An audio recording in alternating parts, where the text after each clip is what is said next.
So nandito po tayo ngayon mga kapatid dito mismo sa may barangay hall dito sa may barangay bahay na kung saan kasama natin dito yung isa sa project inspector. At alam nyo mga kapatid kasi previously nabasa nga natin yung placard natin doon sa may malapit doon sa barangay Tagutod yung nakalagay ba na project nila na nakalagay doon na yung project na ito ay dire-diretso ito sa Kapangan. Kaya yun yung tinanong ko sa kanya kanina, yun pala oo yung parang plano pero yung pira pala hindi pa included yung Kapangan. Nandito si project inspector para sa karagdagang pagsasalita. Oo. Hindi, wag na. Oo. Pero yun yung napag-alaman natin sa kanya. Oo. Ganun pala yun mga kapatid. Yung pira hanggang dito pa rin sa La Union yun. Although yung plano talagang dire-diretso doon sa may Kapangan. Pero yung pira pala hindi pa included yung Kapangan. Kaya sinabi itong project inspector na ito na sana may pira para dire-diretso na tuluyan nung kanilang ginagawang ito na papunta ng Kapangan. So we are praying mga kapatid na may pira ng ating pamahalaan para yung project na ito pagkatapos dito sa banda ng La Union ay dire-diretso na doon sa Kapangan. So yun po mga kapatid. Gusto natin kausapin si project inspector pero sabi niya wag na sabi niya. So yun po mga kapatid ito yung barangay hall. Ito yung barangay hall natin dito. Ganito yung barangay hall natin dito mga kapatid. Ito po. Masyadong malakas lang yung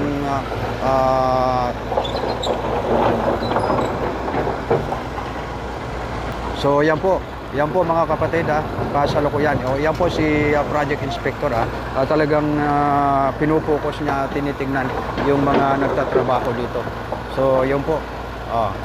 Ito po yung barangay hall natin na nakachong portion yung nakachong portion niya pero ginagawa nila ng retaining wall para magiging maganda yung magiging palabasan. So ito mga kapatid. Ito naman po sa taas naman po yon. Papakita ko sa inyo sa taas niya. Ito po yung paaralan na nakat din yung portion niya pero yung ginawa ng contractor ng retaining wall para hindi tuluyang magiging risky itong paaralan natin dito. Ito po ay matatagpuan dito sa may sitio Aw-Aw, itong paaralan ng isa sa government establishment natin. Dito yung paaralan ng high school. Ayan po.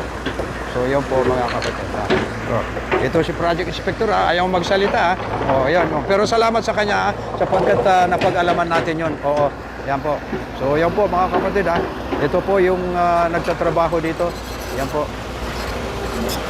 Yan po yung ayan. Yung mga nagtatrabaho dito ay mga gentlemen dito rin sa barangay Baay. Kaya ang isa sa maganda dito nung nagkaroon tayo ng project dito ay maraming trabaho na naibigay sa mga kapatid natin dito. Lalong-lalo na siyempre yung magagaling magkabiti. So yun, risky po ito risky ito tignan nyo ito pero ginawa nila. Yun. Ganun po yun.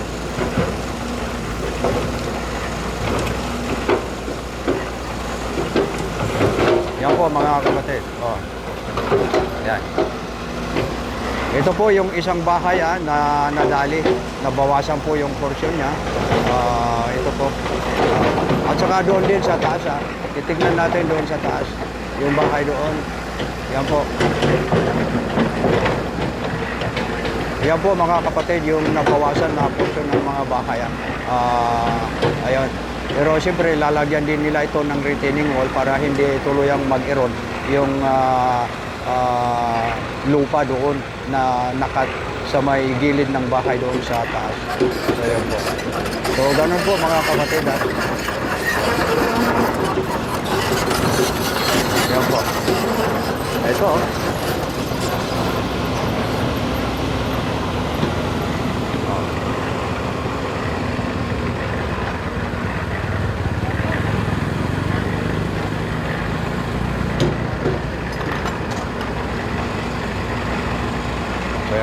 So yan po muna mga kapatid at ako'y aakyat sa taas at titingnan din natin kung ano yung maganda na maipakita natin sa inyo tungkol sa project na ito.